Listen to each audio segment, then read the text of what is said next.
So, calling this meeting to order, June 18th, 2024 at 10 a.m.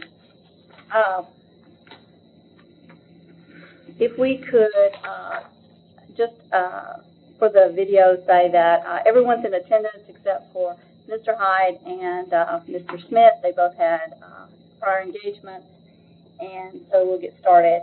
Bob, would you mind giving that invocation? Lord, as we come before you this time, may our minds be free of bias, prejudice, and self-centeredness. Help us to do those things that are right for this county, that we approach this in a selfless manner so that we can look for the welfare that needs to be done for the citizens of this county and give us the wisdom that we need. Lord, we're always mindful of what you have given us. Help us to always appreciate those blessings that comes down from the Father of lights.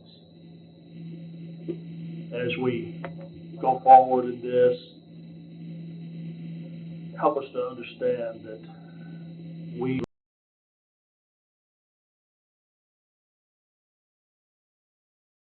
you.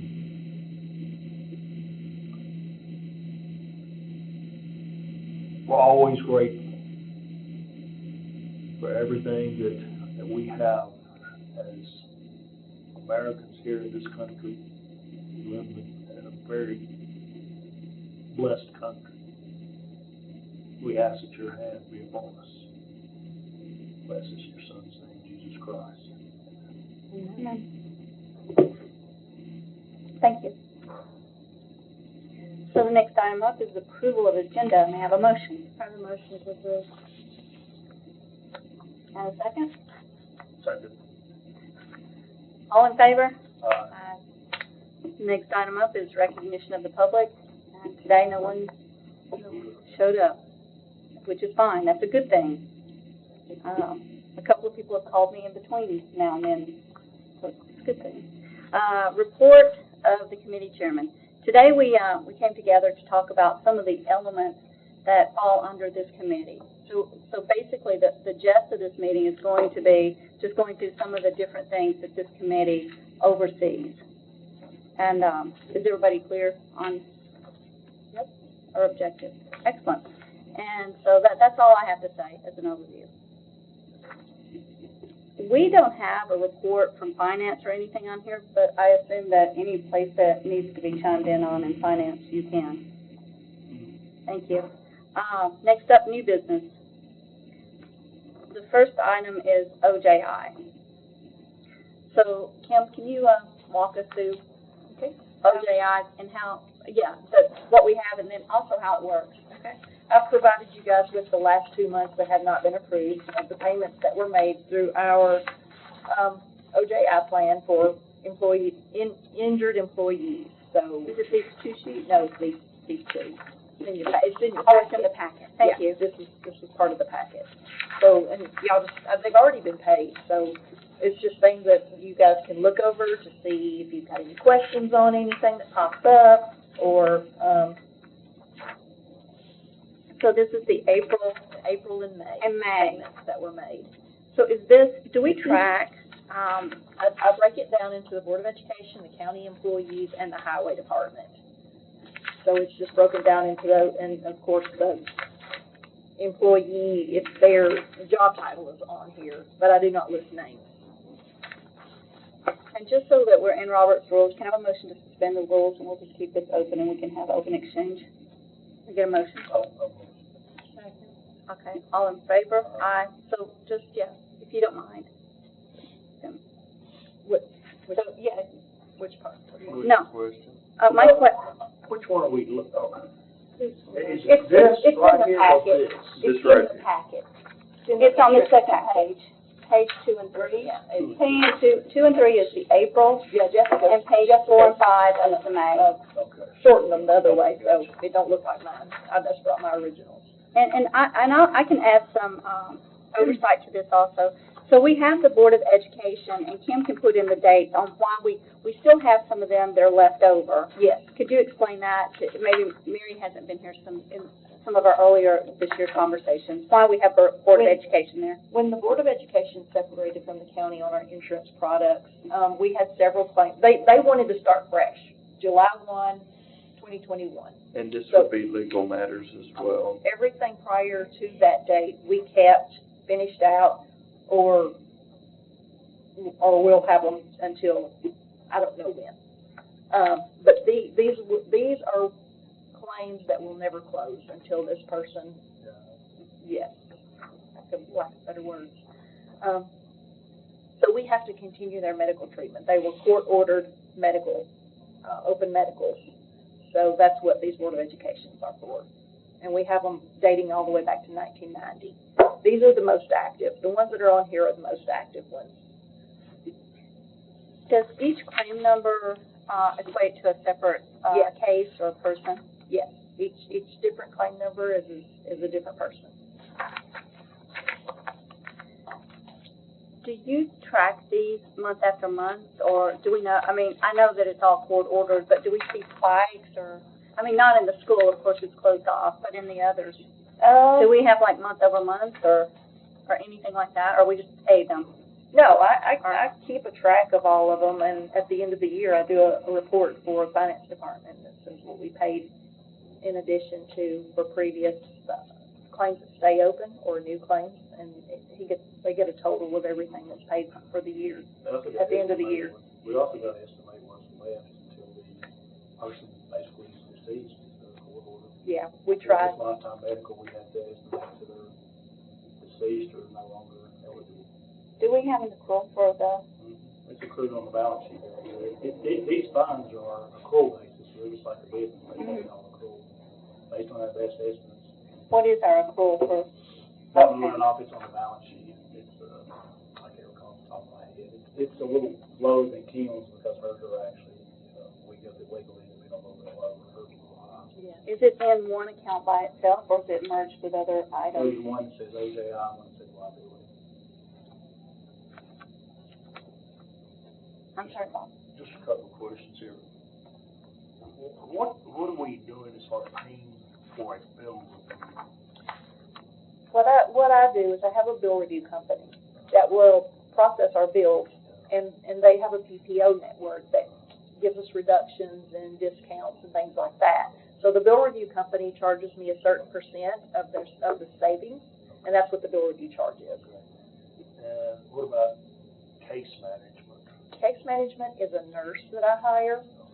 If it is a claim that maybe I have red flags on, or the surgical case is going to maybe be a little more in detail, we have a case manager that we hire, and she goes to the appointments with them. She serves as a liaison between the doctor, the employee, and us. So she kind of makes sure that everything is taken care of. She's a registered nurse, so if they have any medical questions outside of the doctor's appointment, then she can help them with like medications, or if they need to, maybe are having some issues post-surgery or something like that, and they need to get into the doctor sooner than what was recommended, then she can coordinate that. She just kind of coordinates some of the things, because we're not allowed to go to she's allowed to go to the doctor's visits, and kind of in the office visit if they allow her, and she can just kind of help kind of coordinate things. What is MPT? Physical therapy, medical physical therapy. It's similar to workers' comp. They do that too. They Yeah. have case managers. They go with them, because when I was in family practice, we had people that come with them. They're very helpful. Workers' comp they require it at a certain dollar amount, where we just kind of we have a little bit more leeway. If we don't feel like it's necessary, then we don't send one, but we try to go to, it helps me a lot. Is the bill review and the case management, are those under professional service agreements, or is that a bid process? And if it's a bid, do we bid it often, or Professional service. just professional service? Mm-hmm. None of our services. Well, we have bid bill review in the past. If there was, maybe we felt like we could get a better deal, but it's not something that we have to bid out. So What is TTD? Temporary total disability, that's employees that are not able to work, so I have to pay them. That's kind of a misnomer, temporary total disability. Well, yeah. They're not able to work their regular job, so it's temporary that they're totally disabled, so that's how I kind of. One thing you may want to note, that free OJI, there's still some of those people on here that have lifetime medical loss. Those still see some very old related to schools that will be here until the person dies. Yeah, and that's just the Board of Education. So just loosely, back to the professional service, if I just look at April, I'm seeing, I don't know, just loosely, somewhere around $3,000 for our case management. If that's an average, that's quite a bit. Is there any benefit to trying to to see if we're in market on bidding out the case management work, or is there nobody? It's more of a professional service, because you got to think about it, if the case management's bad, you'll see more claims than what you're saving by bidding it out, so it's not something you're necessarily going to want to go to the low bidder. No. But if they're not managing your cases appropriately, suddenly your calls for rehabilitation or medical claims are going to skyrocket. And I can tell you that I have negotiated this, and it's well below the market. Excellent. That's what I want to hear. Yeah. Yeah, it's true, because if you have a bad case manager, you will spend hours trying to get a hold of them, trying to get them to intervene, all kinds of things. I can tell you that just from family practice. If you got one that's stinko, you're gonna have major problems. How do you? Extra unnecessary calls Yeah. for like extra rehabilitation or. Yeah. How do y'all track that and keep an eye on it then? What do you mean? Like, how do you know that? I mean, the one we have is great, so how do you know when? Yes, each individual case has a file that has the amount of the calls. So you just know when it feels like it's going up, or you? Yeah, I mean, I know, I can tell by by the case, it's gonna require a lot of case management. She has to spend a lot of hours sitting in offices, waiting sometimes, so that, you know. Oh, I'm not objecting to the cost. I'm just wondering how you know. That's I all. mean, there's no way to know for certain how much we're gonna spend, because we don't know what kind of injury it's gonna be. Like, we had an inpatient hospital stay, that's gonna require a lot of extra case management time, where she's gonna have to do a lot of calling of the employee and checking in with them. She does that. I understand. Yeah. I was just looking for like what kind of guardrails that you A have. lot of your costs are going to be determined by your OJI plan. When somebody's injured, your plan says what's covered and what's not and how it's covered, because you're doing this in lieu of workers' comp instead of on a negligence basis. Your basis of covering employees if they've got a covered injury. So it's not that we're arguing negligence or whatever. We're just arguing is it a covered injury. So for instance, if somebody comes out here and they do something somewhat negligent on their part at work and get injured, and the rule says they get covered, they still get covered. So we're not really looking at it as that, as a negligence. Yeah. No, I wasn't it.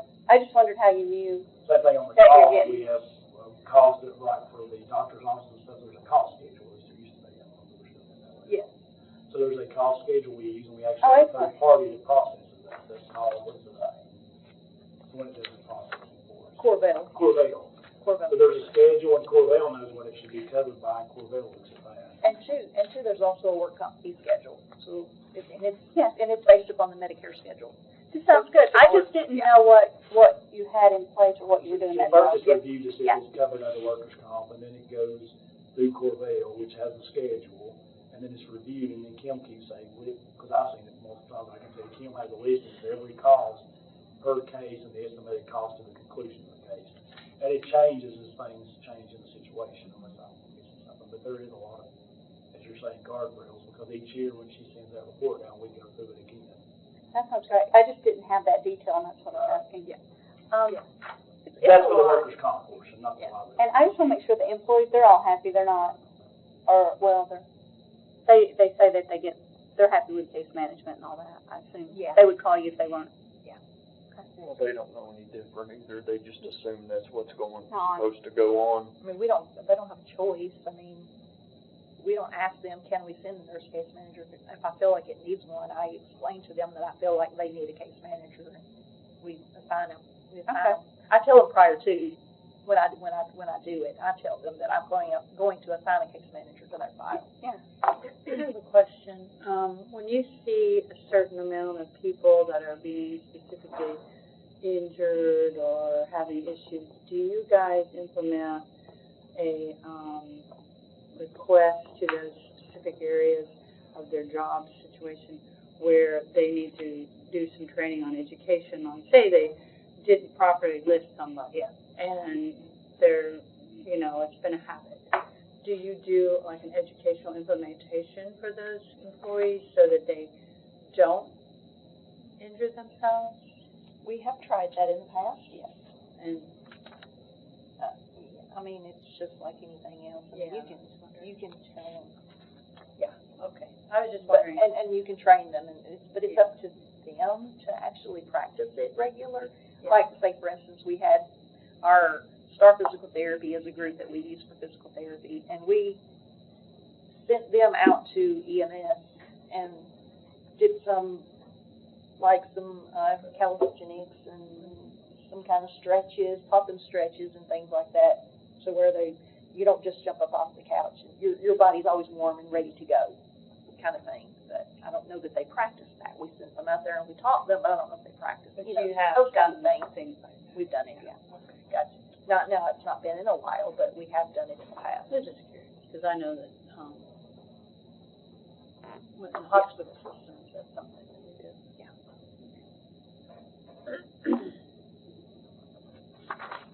So, and I just want to understand a little bit more, and I'm sorry for all the questions. So when they go, like, they're injured on the job, and I see the the prescription, does that still go through our Blue Cross Blue Shield contracts? No, it doesn't. It's completely separate. It's supposed to be separate. The health insurance is not supposed to cover the injuries involved in things like on-the-job injury, which isn't what it works. If we are aware of it, if Blue Cross is aware of it, it'll be denied. It should be under workers' comp. The same thing if you're injured in a car wreck, it should be your car insurance when they find out it'll be denied. It's really covered some other way. But no, this is covered for on-the-job injuries, and it covers everything. None of it should go through Blue Cross. We actually have a form. When the employees, sometimes they go ahead and they fill their prescriptions and they file it through Blue Cross.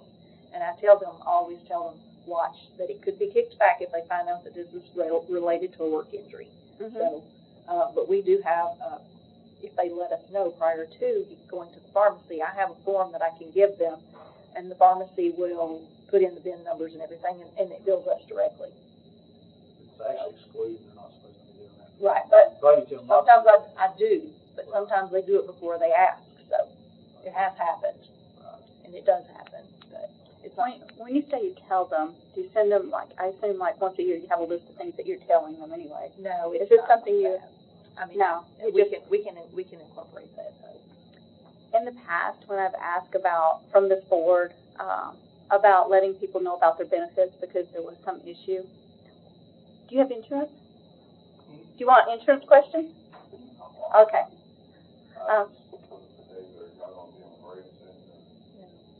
Yeah, we just kicked off at 10, so it'll probably be just a little while. So last year, I asked because the judicial had some problems and they weren't contacted about signing up for new benefits, and they contacted me and they were not happy about that. So I said, how do we contact people? And then I was told, we email them. And then I found some employees that said, well, we don't have an email address. So it brings me back to that when you say we tell them. Yeah. So do we now have an email address for all so you can tell everybody something important about insurance? I think the difference you run into here is the contact is more personal. Once this claim's initiated, there's direct communication with the people. There's flyers that she puts up and everything to tell you if you're injured on the job, you've got so long. Perfect. Because the thing is, you're wanting them to report this stuff timely to on the job injury to determine did they actually get hurt on the job or did they get hurt somewhere else and the reporting is on the job, because we have that in many instances. So you got to be, because you got to think, like, if you get hurt at home, Blue Cross is going to cover percent your deductible. You get hurt here, all of your medical's covered. So we want to determine if it's an on-the-job injury, because otherwise your cost will skyrocket, you won't afford it. So it's a little different situation in your health. Just so that It's a cost. nobody's missed. That's all I'm asking. On your workers' comp, it's more of a cost containment issue than it is a adjustment to benefit. And I also have a letter that I send out to every injured employee, even whether they go to the doctor or not. And Excellent. I send that out to every time they're injured, so Excellent. that if they have questions, they can call me. If I'm not mistaken, we got a flyer in our break room of the finance. And there are flyers that are So sent if out. you go up in our break room of finance, it's still there, there should be a flyer that says report your injury within 24 hours. Excellent. 24 Sounds like hours. you're doing a great job. Yeah, that's I mean, It's just, we didn't know how Yeah. it works, and we're just, But I think there's one up there you can see, and after this, the actual poster is like. I think, and that's on the point I was trying to make, was they're talking about benefits versus her communication with them on an OJI issue. So, what was it, you said it was the courts that were saying they were. and it wasn't OJI on that, it was Right. just their benefits. Benefits, It was yeah. communication coming from benefits. And this is kind of, OJI is a, And we're gonna be right in there with them when it's an OJI. yeah, I'm talking about broad brand, how do you communicate? There's an annual meeting for benefits and a lot of communications now for health. and all new employees also get that flyer, and they have to sign off that they understand the process of work injury. It could be important for folks, and they do everything from us, and we have certain things we do. Just like someone said they weren't aware of the benefits, if you do not take health insurance, you've actually got to sign a waiver rules. So that everybody's aware of that. Benefits that are allowed, so I'm not really sure. That communication, a gap came from a change in email and stuff, I believe. So where are we at on the agenda? So, sorry, we talked about the April and May OJI. Item B is the insurance package. That is this page. Do you get the It's handout spreadsheet. magnifying glasses? It's July 1 is when our new insurance package, which is excess liability, property insurance, crime policy, cyber policy, let's see what else, what am I in there? Public official liability, law enforcement liability. But those, and the total this year is down at the bottom at that first highlighted column. That's what this year's total is going to be. The second, the highlighted column. Oh, I'm sorry, even 828. That's the first column is what is, the expiring premium. The first highlighted column is the new premium for this fiscal year. And that is an 828, not, or is it a 928? It's 828. So it went up about $100,000. And I have a question, it was brought up from CTAS. They said that some counties are putting their finance director's bond under this policy. Self-insurance? Yeah. We could all of them, but I don't know if you really want to do that. Well, can you do a cost analysis? Well, we're gonna have to, well, the question is, based on claims we've had zero, and then our private action will be the bond, so the question is self-insured considered the same as a bond, we're saying that? And CTAS may be speaking in general from people that are not under a private I do not think act. self-insurance is gonna satisfy a bond requirement.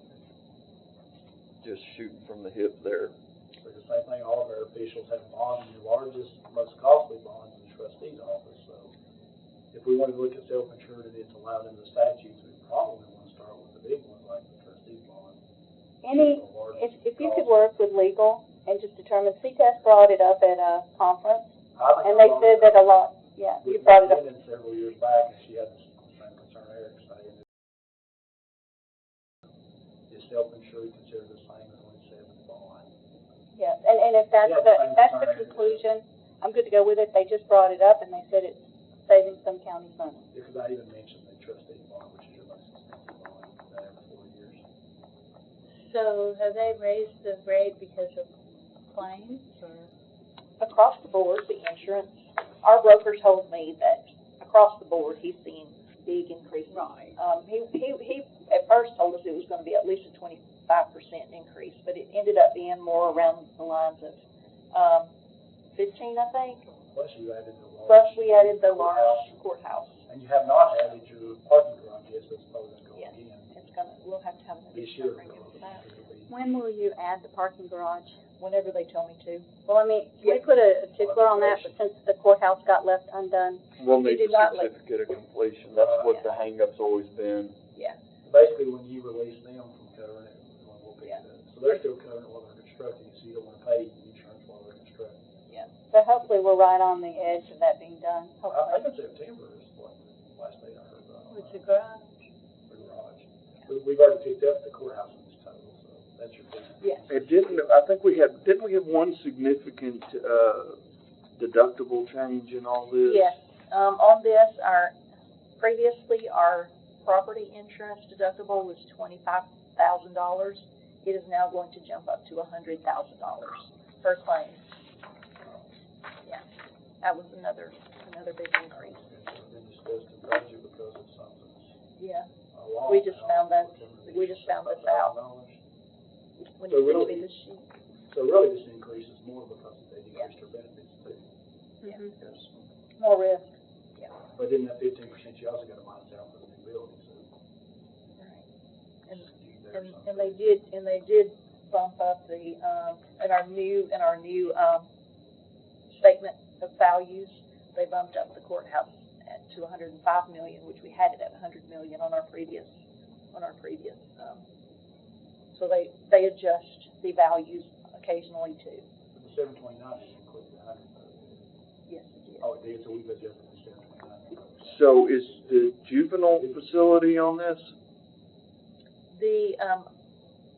The one we were renting, Uh-huh. it's on our statement of value, yes, because we have not taken it off yet.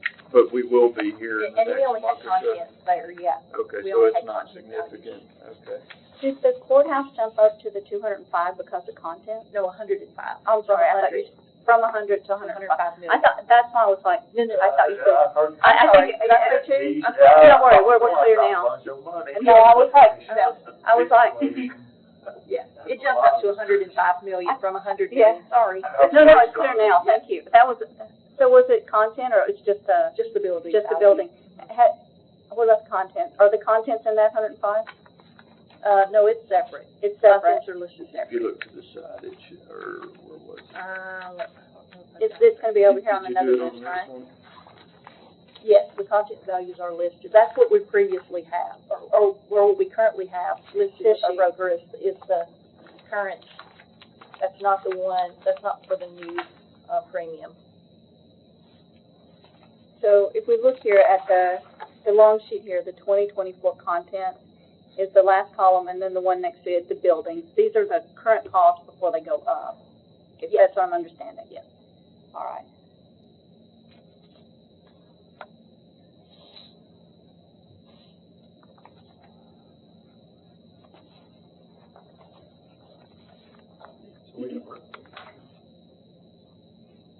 So You're reading that I've in the got a policy? weird exclusion here. Can you explain to me the excludes police canines? What? That I don't know. Because what if we have a dog issue? We do have, Are they excluding it as property, or are they excluding it as coverage if it bites somebody? Or both? That's what I'm not.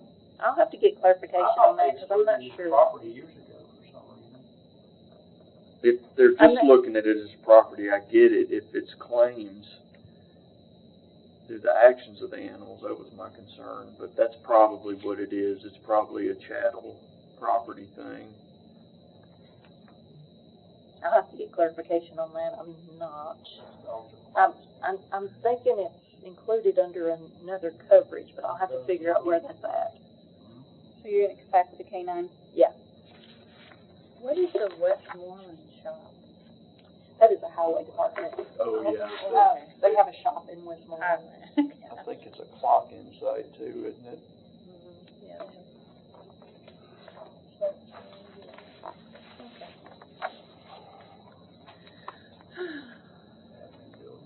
And just jumping out at me here, I know the county currently has 5 libraries. Mhm. But, okay, so we've got them all on here. We're insuring all of them. At least content. So on Portland, we do not own. I think that's the only one we don't own or have part ownership in. So all these EMS stations, they don't have any equipment? We can build it. They do not have, we do not own those buildings. This is the building value, and this is the content value. So we have content in leased properties or county, or city-owned properties. Some of the stuff will survive. I got you. We're saying we can basically restore this building from the foundation up for $18.7 million. What it says. That might be a problem. I Well, that's what, You talking about the courthouse? no, this building here. Oh, there, yeah. If we got wiped out, we'd have a problem. think it's gonna be more than 18.7, but I could be wrong, I don't know. Back to the finance piece on the, and I'm just looking specifically at the libraries, and maybe it applies to others. When I look at their budgets and when I look at anyone's budget, I guess maybe all of this insurance, all of the next to the last column is all accounted for in risk management, or are we decentralizing it out to the actual department? This is all under that risk management line item in the general fund, so two things you've got. You've got an amount each year from the general fund, and the highway fund is transferred over for actual claims. And it's the same amount this year as last year because the fund's running pretty well. Then you have item 2, where these reinsurances are paid directly from the funds. So the general fund under that insurance line will pay, this is one big lump sum, and then the highway will pay theirs in one big lump sum. If Kim came up with the breakdown, you could put it in the departments. That's probably something they may want to look at next year, because we might be able to work and break that down into what each. Is there any value in that? It would get you a total costing for like the jail or the sheriff's department or EMS or whoever. But there's going to be quite a bit of administration costs as far as budgeting it there, billing it, paying it, and getting her to break down the bills, or getting the insurer to break down the bills. I doubt they break it down that much detail. I haven't seen it. Yeah, they haven't in the past, but we've never asked them to either. Could we just take the cost and divide it by their value? You could do that. I mean, that's a quick. Well, some of the things may be different, it's like, I don't know. If you could just think about it. If it would, It may work on this, but I don't think it would work on some of the others, like the liability wouldn't work. understand that, yeah, that would not work, but buildings it might. Yeah. Especially if we're talking about, organizing libraries and cities taking libraries and stuff like that, they might want to know what it costs. The cost doesn't include that transfer for the claims or reinsurance costs in the departments. It's all, just like the consolidated dispatch, it's supposed to be a cost of the division, but we never extend these costs or these claims back to consolidated dispatch. That's something I brought up several years back. You add it to budget for like, say, October, November, when we're finished with what all's going on, just to discuss if we'd like to consider it. Mr. Show. What does it say the Gallatin and Hendersonville libraries got used? How was that? I think he just left that on there. This was, It was done in 2008. he's just been adding to this kind of list from when he started, and when he started, I can go in there and take that off. I think he just forgot to take it off when he put it together. Libraries leased. Yeah, we do not own Portland's library. We own the content, and the employees are county employees. Where do we account for that lease cost? Is it in their budget, or do we absorb it in another line item? I don't think we'll pay anything for the lease. It's a gift. Okay. I'm happy with that. The city's paying it, right? I'm not sure who's leasing it, that's what I said, I'm not sure how it's leased, we're gonna look at that. Oh, maybe it should say city-owned. It probably I don't should say think it's city-owned. leased, like city-owned. Yeah, I think the city's picking up the tab on all that. I think they own that building. Yeah, I think he's right.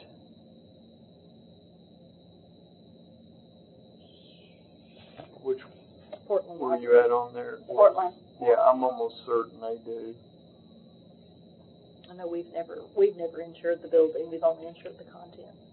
Just a lot of talk about libraries lately, and No, just really one. just, yeah. Be on a bond, can you do? 501 Hoodlum's Bend Road, Sheriff's Department has a bond. What's in the barn? Apparently, I think it's got. Oh, yeah, it's $45,000 barn with nothing in it. 501 Odom spend? I don't know about that. That's, What about the boat dock? Is it on here? We don't have a boat dock. Yeah, we do. Yeah, we have do. a boat dock. No, it's Yeah. not on here. I thought it belonged to the, Tourism said it's the county's to insure, I think. Okay. That may be, but it is a tourism contract. I don't know that, We've never had a know. boat dock on our, We- if we need to get it on there, I need. I don't know this. Find out, because it's over. Mary, you're on tourism, Yes. educate us. So tourism has a boat dock that they use over at Clippers or Odom Span over by the bridge. And, for tournaments, things like that. And the county, I guess, has been paying insurance on it, I'm not sure. But it's somewhat of a mystery. And, they still are using it and going to be renewing it, correct? I don't know that they're using it because I don't even know that tourism knew they had the docks. This all Oh, just they came, knew they had it. And they this use came it. up in conversation. I had to reach out to the Corps, get a contact with him. The lease had technically expired, Right, but they said they were leaving these open for if renewal. we wanted to renew. So we got a letter in asking for a renewal option on it. Right. That's as far as it's gotten. Now, prior to all that, they have been using it, they're aware of it. So, Yeah, not the boat dock. because the boat dock is Bull Run dock. Bull Run, Where are that's you down at? there by the oh, bridge. Albert's on this. It's, You know, it's, I think there was, I think they didn't have enough information, they don't know, 'cause yeah, that's what it was. I had to go research this Yeah, I and remember. find the dock, and it's right on that 109, where 109 goes over the Why would river. the county be responsible for insurance that belongs to, the lease actually belongs to? Because we're responsible for care and upkeep. But how, because they're actually a separate legal entity that you get tourism. Yeah, no, that's true. As far as the financial impact, I have no guidance there. But I mean, how do they get county liability for something they signed off on as a separate entity, is what I'm kind of just. I don't have an answer to Does the that. county agree to take the liability on it? If they did, then I think they. That's something you can check with and get back to us next time. No, because I don't have any information on these docks whatsoever. other Mary, than could what I you just report found. back from tourism next time if they've got Yeah, this covered? And let we me don't know meet that till July. the county does not. Okay. If you could inform tourism that the county does not have insurance, if they're under that impression. Okay, Not they said, back. okay, the first meeting I was at, I brought it up, because I have a boat dock behind my house, and I have insurance on it. And they said they had insurance through the county. That's what they said. And I couldn't find anything because nobody in the county knew these docks existed. I don't So, know what the I'll county have be to get- insuring it, but say that doesn't make sense. I'll get with tourism and find out who they had insurance with. It wouldn't make sense why the county be insuring it for them as a separate legal entity. that's It's signed no off on it telling. themselves. But, If they're leasing it on their own, it was nothing to do with the It county. was entered into by the Board of Tourism. But it's nothing to do with the county, so they would be, they should be probably insured, that's what we're fine, I don't know. Gosh, and then I'll find out though. that leads me to some other areas. Volunteer fire departments. So we've been through this thing with Oak Grove and trying to build them an additional building. And so through all that process, I think, what I understand, is that the Resource Authority currently owns the land underneath the building that they are currently using, not talking about the one we're gonna build. But I believe I was told that the county built that building. Has anybody else been involved in that Which discussion? building was it? Oak Grove, I think that, this has been going on for about a year and a half now, but I think that what I was told is Resource Authority owns the current land with the current building, but the county built the current building and is leasing it to the fire department. We can see if it's on fixed asset. Upstairs, just go upstairs afterwards. And the address. I don't know. But I would wonder about, there's been some, the volunteer fire department, some of them, have these kind of agreements, like Shackle Island. Is that on here? Because that's one of the things, so Shackle Island is our building. We So own the property. we own it, so it's on this list of insurance? Yes. Where do I find? 3199 Long Hollow, It's about halfway down the EMA, first under page. the EMA. Oh, under EMA, okay, If you go down the first page, it's about halfway down. okay. A little up, a little There it is, got it. So we do have that one. Is that the only building under volunteer fire department that we have? Well, I mean, I don't know what buildings they are in. Yeah, and the only one I know is Oak Grove, and that's just because they just keep trying to get that quick deed done, and I mean, I've been in conversation with them. So I'm just saying, are there any others, and how do we find out? Could you put that down on just a follow-up to find out? I don't know if you can cross-reference with the fixed asset list, or I've done that, yeah. and I just don't know what the address is. To Because find I don't out. know what the properties are used for. Yeah. I just got a list of addresses and what we own. Sumner How much County property? tourism lease, and then they have $50,000. Yeah, I don't know. All I know is I think we own that I think we've built that building. Now, I'm good with like if we've given the deed away or, Yeah, I don't know. I mean, I don't, all I have is our addresses. I don't know what they're used for. If you can give me an address, I can look into it. Why would the county be in? I know what the Oak Grove tourism address is. Can you contact, I believe Sheriff that of Health and contract, Emergency, that Darrell lease was Rogers, actually entered and he into has with the had county. I believe Holt's list on that. of locations, either him or maybe Well, David the Fine. lease agreement is between the county and who's that, Rogers Group, is the way I So understand we're it. leasing from Roger Group, but then we We're are letting- required to ensure their contents, because it's contents. I'm not saying we're required to, but that's how it probably started. If it was a county, That may be another question. What I was Why we're sure- told, the contents that we value are the contents that we own at that building. So we own with the Contents, tourism? that's what I was told. On your fixed Pieces of asset, furniture and things like that. I don't know, but we would. We walked through there and they said this is county property, and so we listed it. So did we buy the furniture for tourism too? Nobody I knows. don't know, I just know they said we, Yeah, but I'll ask about who owns the furniture over there. and then if you find out, put it on our fixed asset list or no? If it's, I have to, or $700 per item. per item, I don't think so. no, It's not. not per item. Question is, we don't actually own it, how can we insure it? I mean, I don't know, that's my question on furniture. I didn't know we owned furniture over there. That's what I was told. So, they said, is it antiques or something? You got all kind of cabins and historical up there all over the place. But Rogers Group owns the building, we just leased it from them. They're supposed to fix major stuff, that's what I know. nope, Nope. the lease does not stipulate that. That's our problem, is if we leave and any damages that are there, we could be on the hook for. And there's some extensive repair needed to that building, is what I've been told. Yeah. Huh.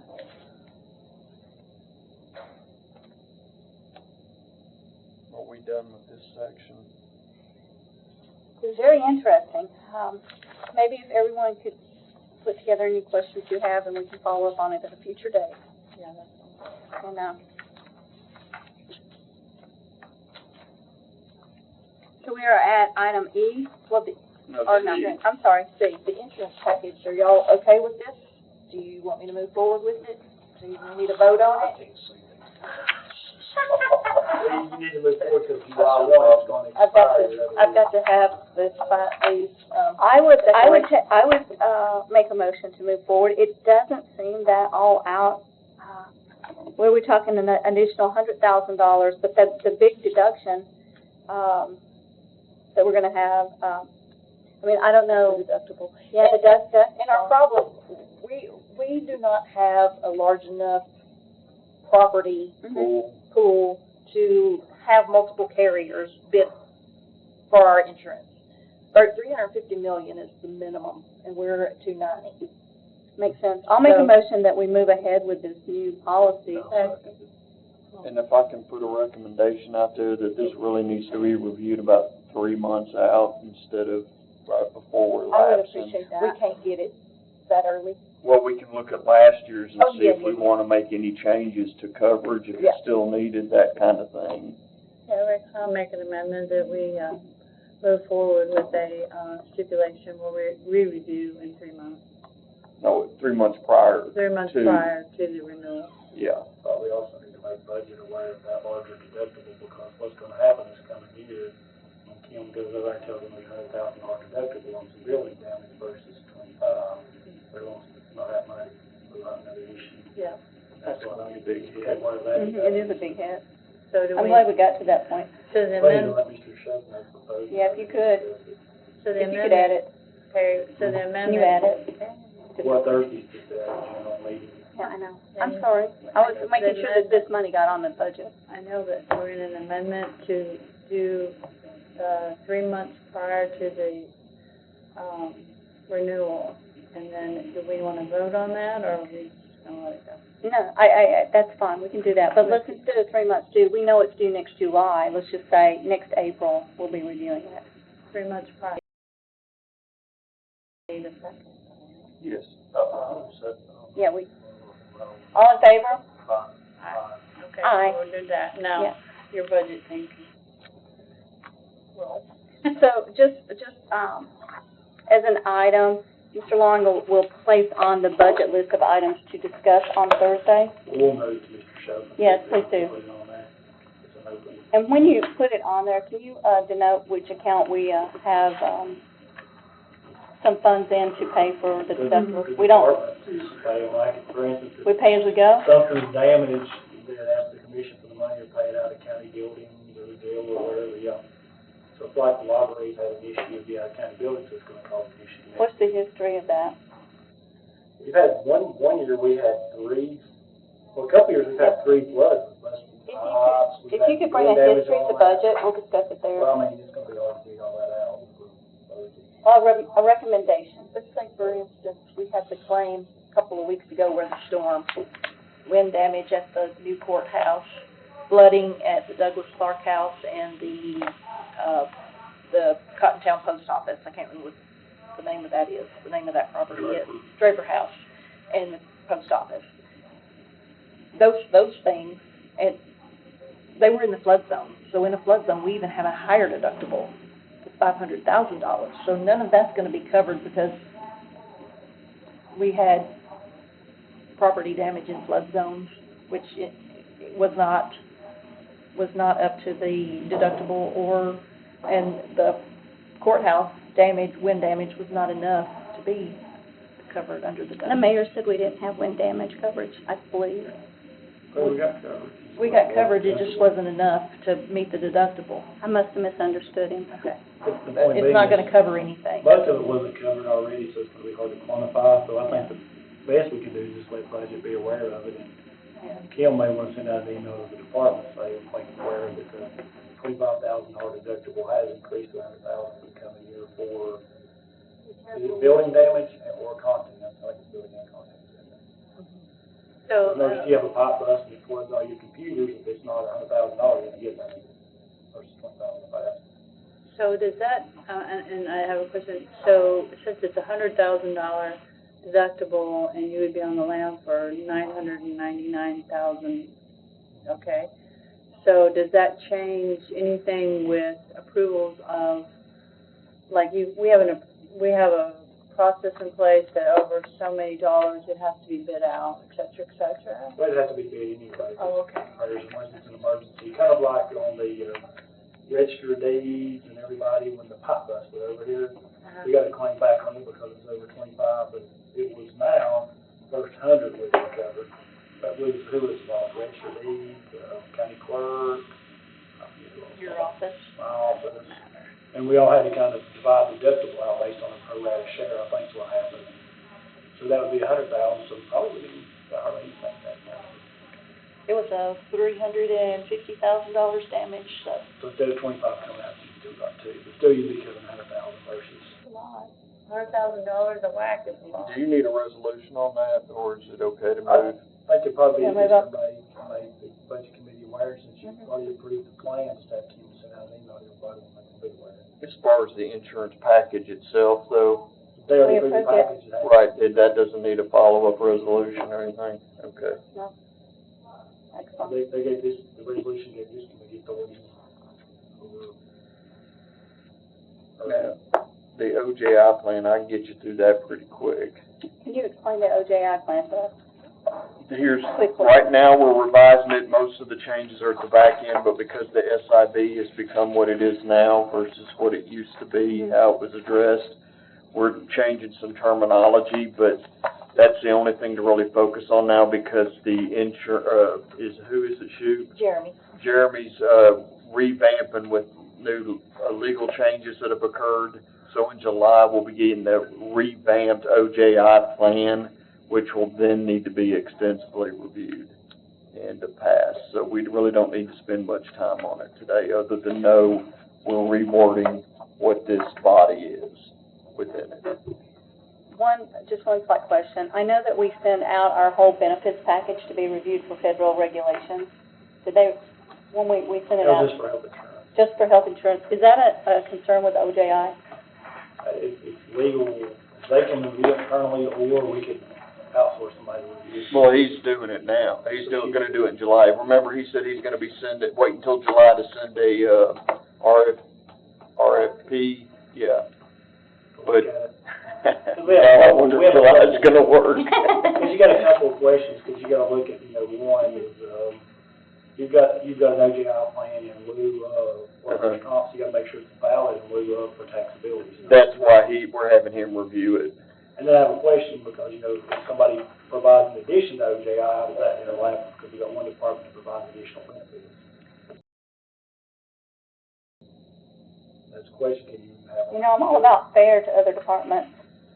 It's been going on for years, and I've had the question is, can you provide it to only one line? Are we talking about EMA?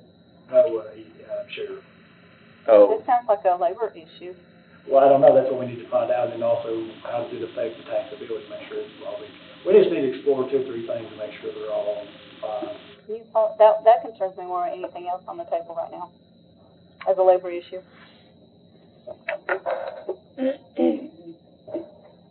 So which part of this is, Well, Sheriff's Department doubling up Well, on? first you've got the 66 2/3%. That's the payroll issue. Because we're doing it in lieu of workers' comp, so we consider taxable. They make up the difference in their regular budget for the 32.5. The question is, can we have where only one group's doing that? Number 2, since they're getting maybe in excess, because the first portion is tax exempt, when you add those 2 together, getting in excess of their actual salaries, is there any legal questions on that? That's a question I've had for quite a while, but I've brought it before. So it's not global in the county, it's just separate, so it looks Question, can we do that? questionable, yeah. How And long then the is, other question on my taxes, when you're making up the difference like that, with the first portion be exempt, because I know like under, for instance, disability, there's rules on disability, it can't be, I think, probably 60% of your salary. So there's actually some regulation on it, but that one, I'm not sure, that's something we probably do need to look into. how long has it been this way? Well, my time, Has any of the other departments asked for this? they don't know about it. So, No, they don't do that. that's interesting, because that is, there can be, We need to look at it for taxability, and see if there is limits on the amount you can get on a workers' comp. I mean, there's a couple of questions about that. I think it's. But they do pay their benefits from the portion that they receive from the extra.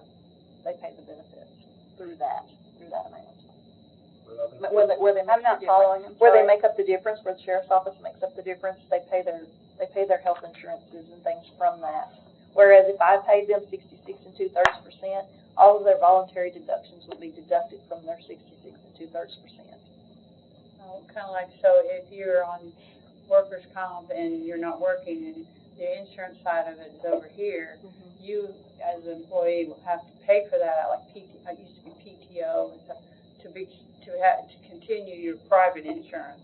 This is a different subset, so. Because they're kicking them up to 100%. Right, so that's different because you are responsible for yourself. Yeah. If you want to carry the private insurance onward, like, or garnishments or whatever. Yeah. Gotta be deducted. All right, so I do understand that. If you could follow up on that for us. I can. Thank you, sir. Any other questions on OJI plan? The next item is the building schedule, which I think we've already talked about that. We've already done that. And then if anyone has questions, we can bring it back with questions, because I think we'll all have questions. You'll have follow-up about boat docks and volunteer fire departments, and we may have questions. So this item, it'll roll to next time, and we can all bring back our research and our answers. Which Everybody item? agree? Building schedule. Well, actually, you're going to come back with OJI as a recurring. The insurance package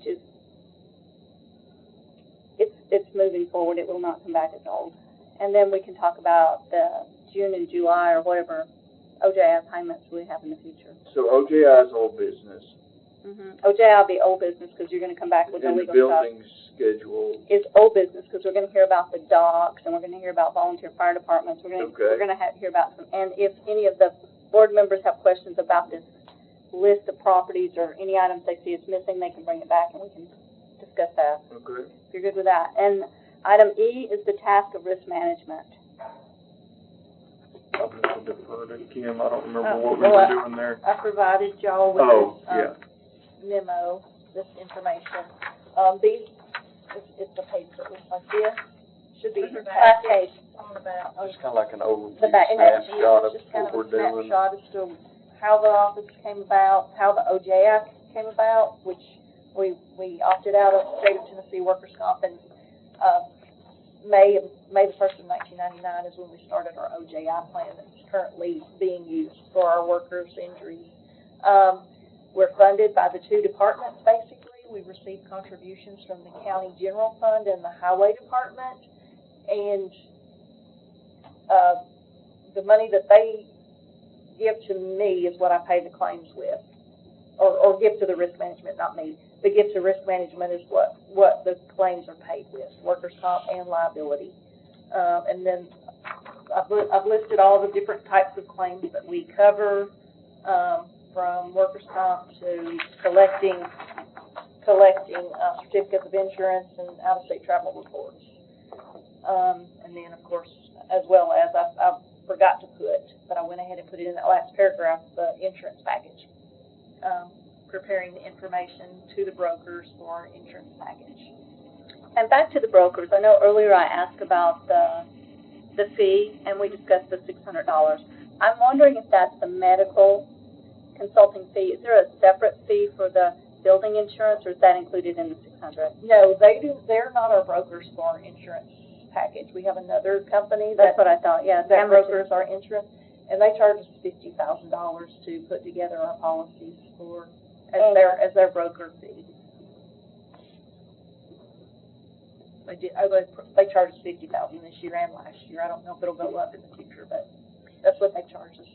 So I know we have the healthcare folks that manage, and they do a great job of managing that piece. And then we have the insurance brokers. Is there any other brokers that I'm unaware of? You know, the whole, you don't know what you don't know. We just have those two. That's all that I know of, yes. That's all I know. I just wanted to make sure I wasn't missing anything.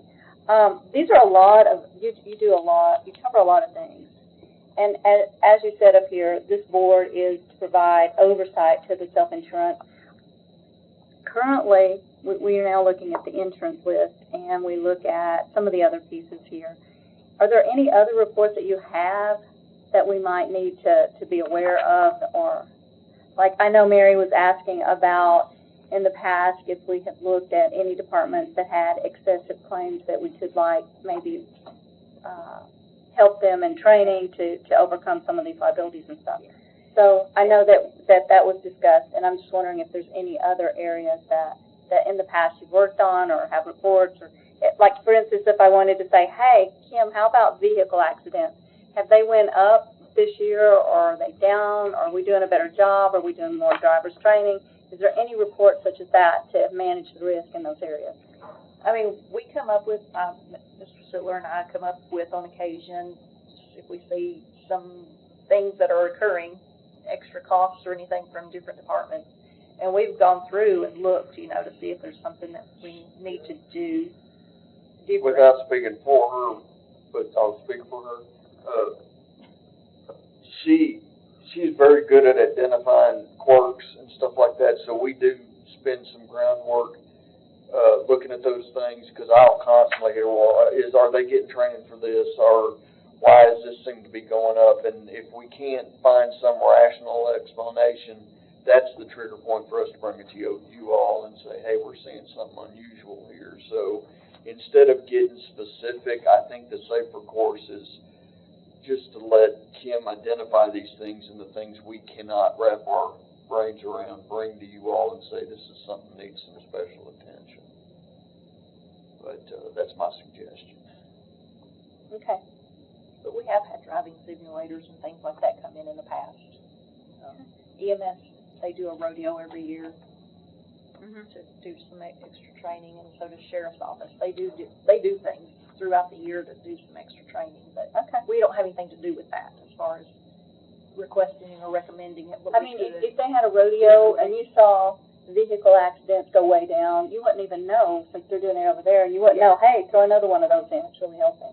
I'll be surprised. Yeah. All right. I'm going to look the dips are just as discouraging sometimes as the spikes. So, just so now we all know what is there, and we might have future questions. Any other questions on the risk management responsibilities? Okay, next item up is request approving for liability claims. Okay. I have a Is this going to be a, This is actual business. okay, good, not turn off the camera business. I don't have any names. We're I don't not have Okay, any excellent, names. just checking, thank you. This is a liability issue. We had a vehicle accident where, well, it wasn't a vehicle accident. It was a individual that was driving by a bush hog, and they clipped a culvert, and it threw some concrete off onto his vehicle and caused some damage. It was a brand new vehicle. He had it for 2 weeks. So he has requested something that's kind of outside the norm for me. He wants to go back to the dealership where he purchased the vehicle and have it repaired there without. Normally, we ask them to bring in several estimates, and he has brought in more than one estimate. But he wants it to go to the dealership, and he wants me to pay him so that he can get it done on his time frame. Normally, what I do when it's a vehicle that has a lien against it, I normally pay the body shop directly once the work is done. So I just wanted some direction on y'all. Are y'all okay with me paying him? So we're only doing this because he has a new vehicle? Well, I mean, We're treating him different? Why does he, if he's going to take it, my question is, he's going to take it to the dealership's going to give him an estimate and fix it, what is the reason that he would pay him instead of just the dealership? Right. Here's the thing, everything about this, the check would get cut. It's just a little bit unusual in the method that we're using. He sent in the estimates. We went with the lowest estimate. He doesn't have a problem with that. We would normally pay straight to whoever's going to do the work. That's what he's got a problem with, because he's got to go out of state. He wants to go to the dealer, and he's saying, hey, will you just cut the check to me? I'll consider this issue resolved, and I will take the hit when I go get the work done for anything over that. Because we're also not paying the taxes. We will not pay the taxes that are listed on the estimate. So because it was just a little bit off the norm, I told her we might need to sign a statement saying that. Anybody I cut a check to, I have them sign a release. Yeah, we release from the lien holder thing. Well, It's a brand new vehicle, it's appreciation, so we. Well, the insurance related stuff would be the privity of contract between the insured and the, If we pay him, we're off. yeah, well, we should be fine. So your recommendation is, I say to go ahead and do it because it was a little quirky and with some ways I've had to deal with some things here in the not too distant past, I thought we'll run this through you all and get your vote that it's okay. so we're not voting on whether we think that they are due a claim or anything like that. It's We're the just method of talking about payment the method of procedure. payment. Correct. No, I have one other question. So the guy has insurance on it, eh? So has he, so are we, okay, so this is kind of like, he's got an insurance company help, is probably gonna help pay. No, No, no, it's not. that's not It's not, uncommon at it's all. not his, yeah, It's our fault. Oh, okay, I got it. And I always clear everything. When I get things of this nature, I call the department head, I make sure we had a bush hog in that area. I make sure that the driver of the bush hog, says, yeah, I hit a culvert, and timeframes were, are close and everything like that. So, do you notify the lien holder that, No, that they've been, that you released this? we didn't get that either. But, I mean, if there's an accident, you're required to do a police report. With bush hog things, it's usually it's a In drive-by type Nashville, thing. they won't It's hard. even respond to parking lot accidents and stuff like that anymore. Yeah. I was told if you had an accident the other day with Gallatin, that you're required to, if vehicle damage, you're required to call in. Can It you, depends on where you're at. So this is in the county then. It was Anderson Road, Drake Okay. Creek Road. So we would need a Well, it follow-up was on what on Mr. Long is the saying. county. If the cities are saying it's required by law, Not all And it was cities are saying that. That's number one, and number two is, Gallatin. we run into this quite a bit. It's the classic pothole example in the winter. We can't sit there and tell them, get a police report that this pothole shot your rim before you come up here and file a claim. These are so, well, how often do you think we get the highway department claims? I mean, it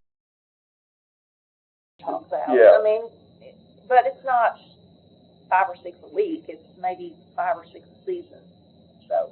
I think if we get in the habit of making this such a strict ability for them, if we feel like they've got a valid claim on our end, if we didn't, then yes, I would start going down that lane, but we're gonna end up dealing with lawsuits versus paying claims. and I wasn't wanting to add more guardrails around it, it's just when Mr. Long said that Gallatin had said it was a legal requirement that I was That's what they commenting. told me. That was in Gallatin, they were saying this is the county. I That was don't know my only- that was my only- Where'd you say it happened, Hendersonville? Yeah. Yeah, and I do know that in Davidson County, they specifically say over the phone now, we're not gonna respond to your accident, so you need to figure it out yourself.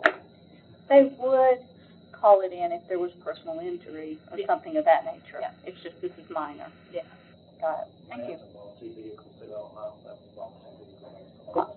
I'll make the motion to, proceed with the irregularity of the payment and the knowledge that it is the lowest bid. And we're not actually using more money than we would be using, we're just paying it through a different avenue. Yeah. And writing the check directly to the repairer still. No, it's gonna be to To the the person. claimant. To the Oh. vehicle. That, yeah. Just put a stipulation in there that he signs a statement saying all claims are. No matter who we cut the check to, we require them to sign that. Okay, That's all. I'll make a motion that we I'll process it second. with the more. Mary, you have more concerns? It's okay. I don't know, I mean, I understand what y'all are saying, but. Okay. If he doesn't fix his vehicle, it's on him. I don't care if he doesn't fix his vehicle, he wants to ride around in a Buick car, that's fine with me, I don't care. But I don't want him to come back and say, hey, wait a minute, you know. Well, that's why we did the statement, saying all claims. Yeah, as long as that's covered in That's the, why we did that. yeah, I mean, that to me is fine. It's just that I know how some people's heads roll. So, I'm okay with it. How much is this claim? $1,200. That's all? So, 1,600 when you Yeah. take off the taxes. Yeah. 1,600. picture of the bush? yeah. Yeah. So can I get a second? He took a picture. Bob gave me a second, Mary? Can we, all in favor? All in favor? Yeah. Aye. Motion passes. Yeah. Pay that gentleman with the stipulation, please. I'd be mad about that too, you put a car. He wasn't happy. I mean, I would be upset, especially like if it hit the windshield or, you know, all that kind of stuff. But I have insurance, I would file it in my insurance to begin with, so. So, For item F that you've included, the requesting of approval, is that the only one item that you Yeah. wanted to discuss? That's the only thing I And got today. what is this report? Yeah, what's, Well, this is on the next EMA. Okay. Oh, I see, we're moving Oh. forward. All right, so we moved to old business, and now we're at the EMA insurance. I understand now, thank you.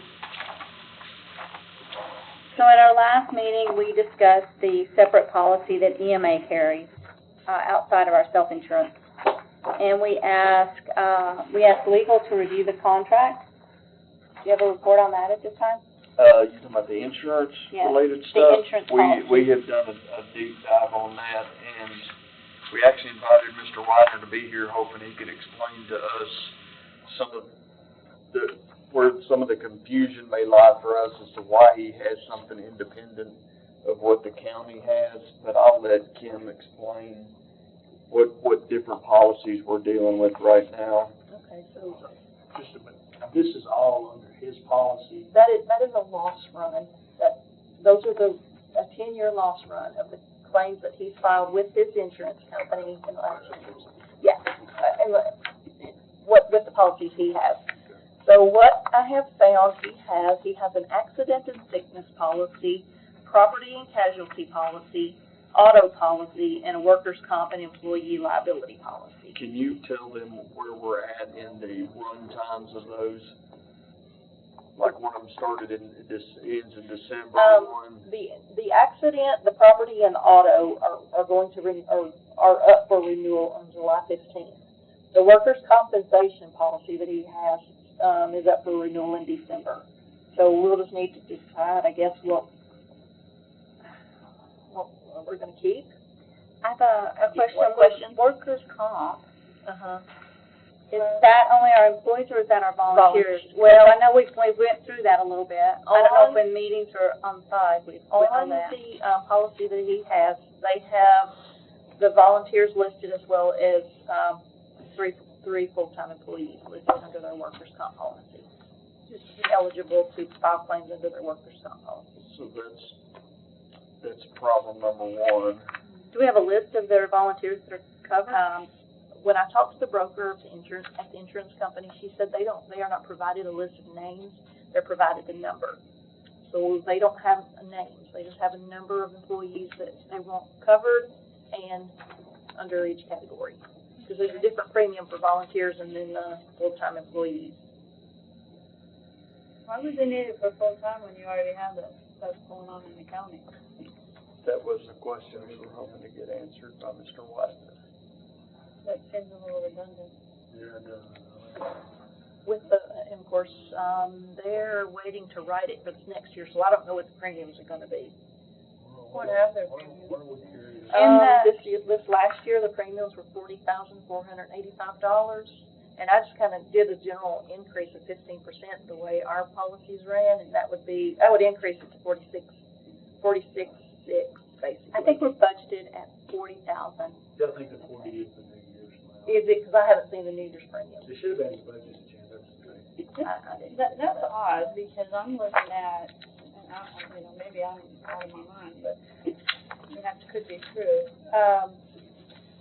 I'm looking at these insurance claims here, which, and their EMS and all this is on here, and then you have a duplicate. Well, this is EMA, EMA, Emergency Management Agency. Ken Widener's department.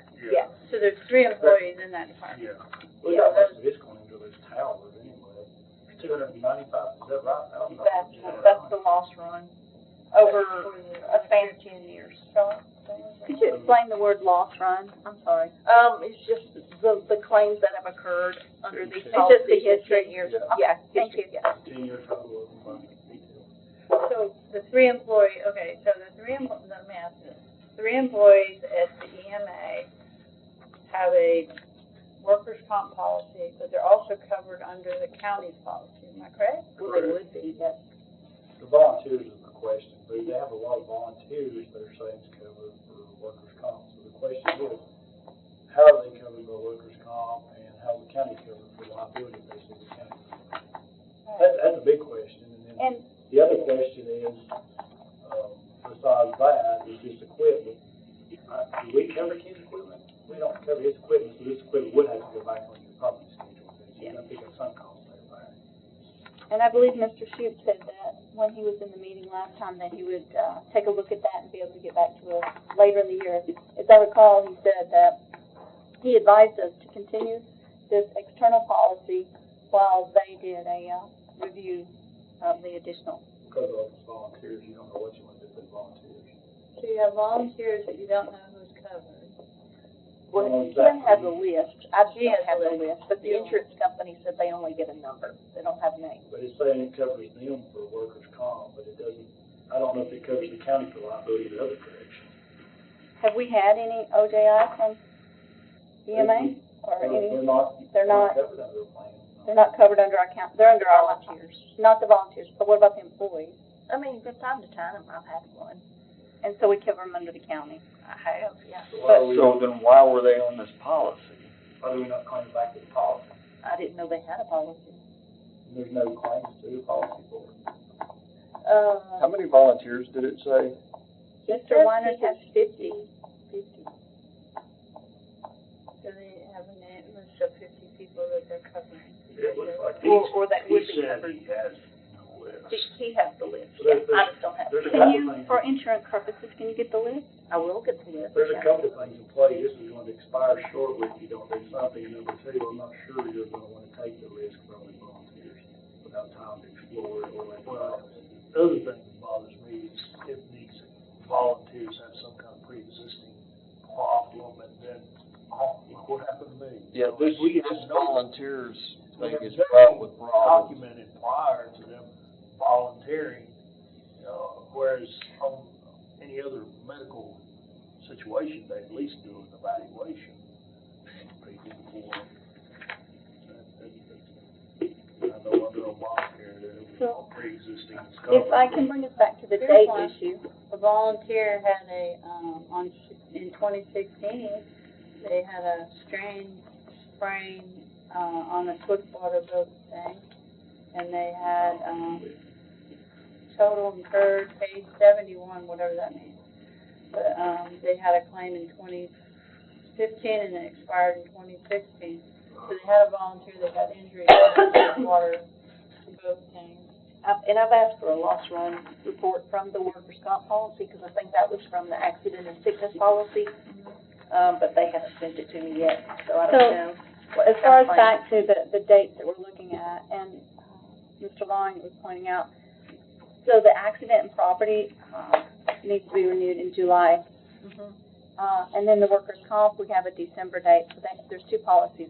Was there more than three? So accident, property, workers' comp, and what was the third one? I'm sorry. Accident, property and casualty, and auto are the ones that are renewing July 15th. And the question is, when volunteers drive county autos, is it covered under existing liability or is it only covered under this? It's only, you said volunteers, only covered under this. So if you let that lapse too, then the other question is, their reinsurance for liability wouldn't cover the volunteer driving county vehicles, correct? Yeah.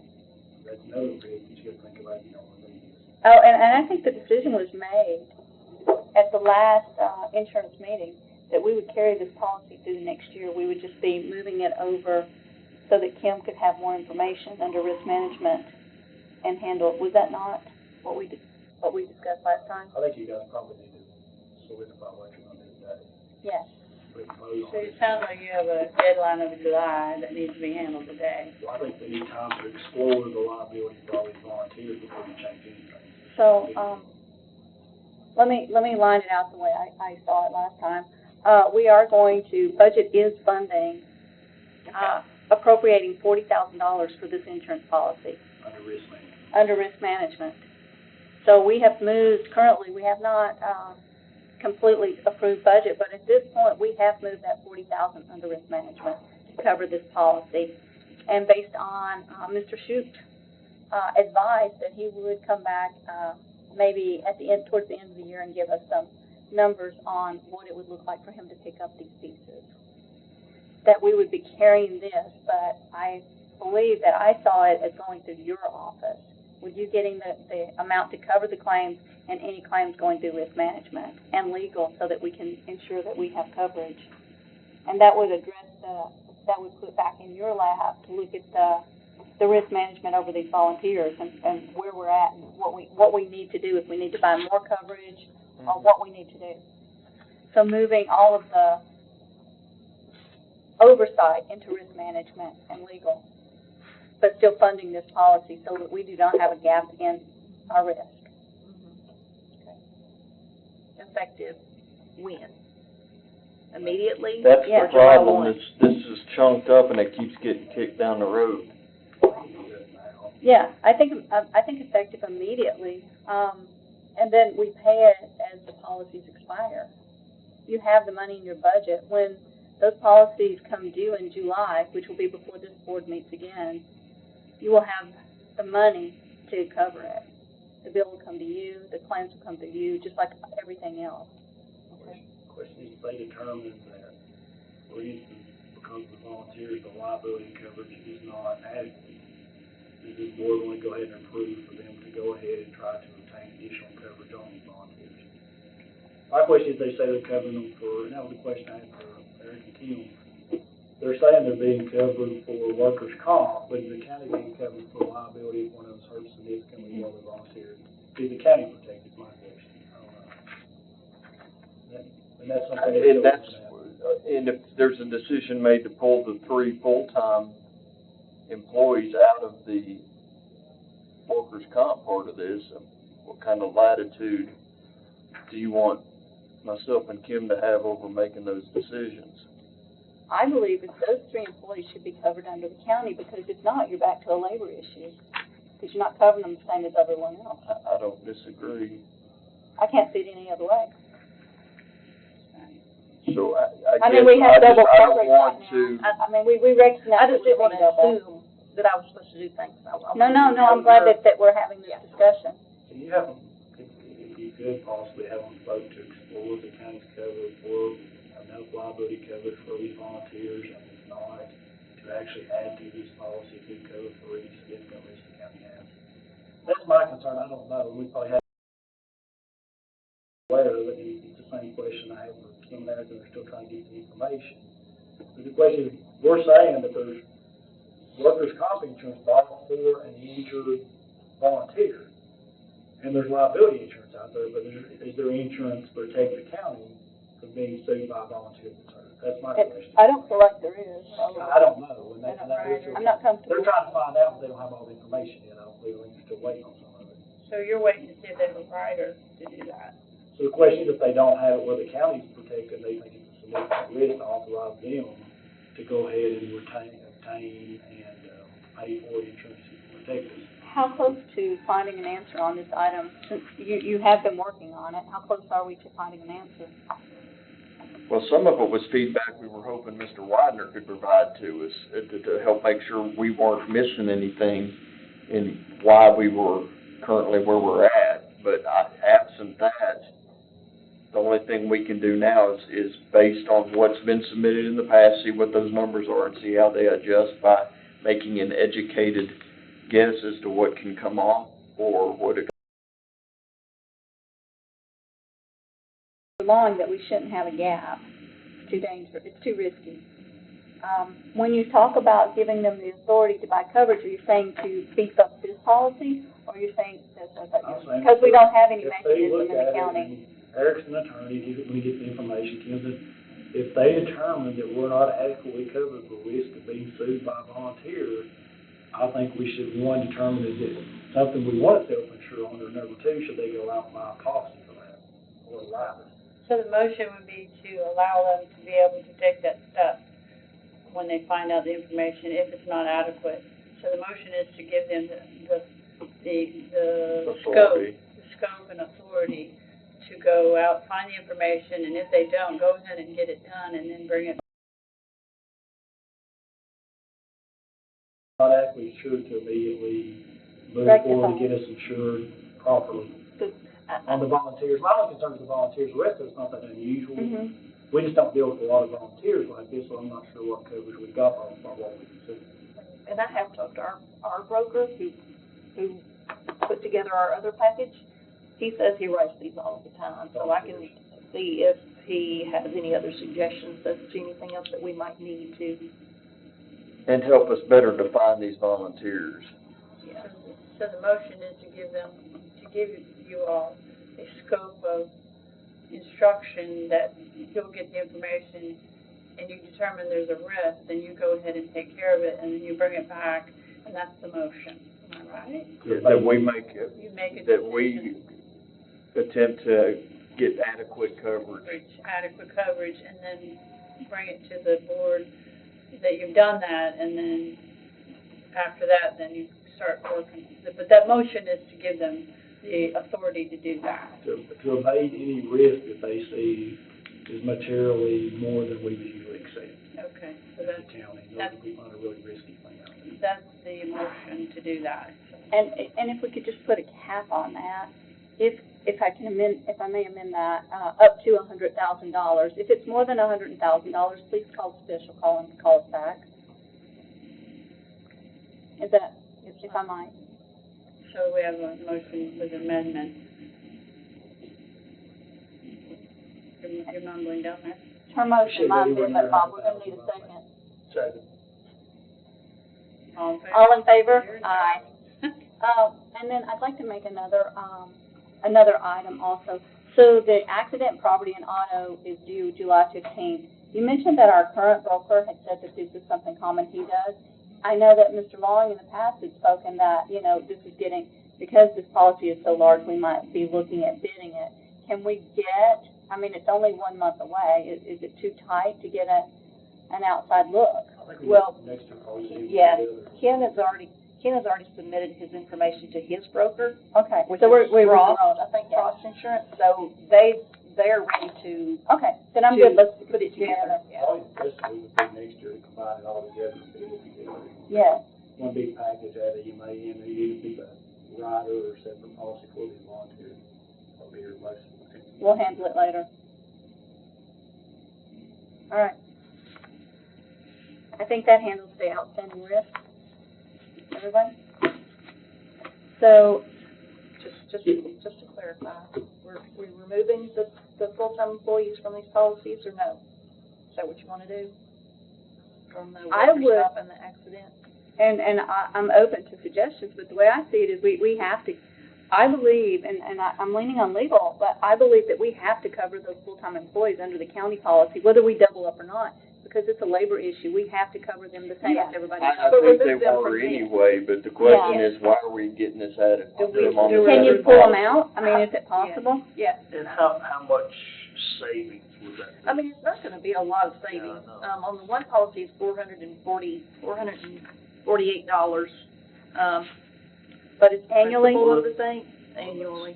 $440 And annually. then I don't know, this one's not broken down, the premium on this one's not broken down, so I don't know how much it will save on this one. I agree with you, because you've got county covering it, and then if they have that, and they file that under workers' comp, another workers' comp, that's actually double dipping, and so you need to be careful in that. That's still, that's a sizable amount. Especially when we combine all of them together.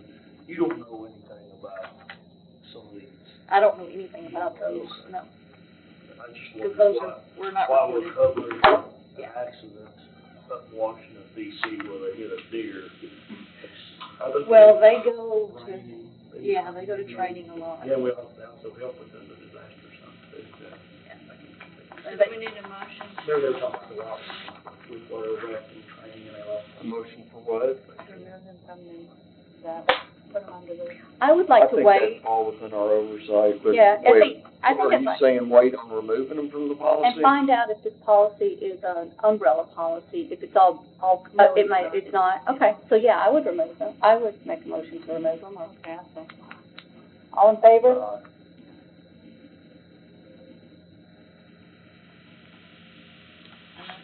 And I do not have any other EMA questions on their insurance at this time. We have a lot of, follow-up items, I believe. Anyone else? I'll entertain a motion to adjourn. Second. All in favor? Aye.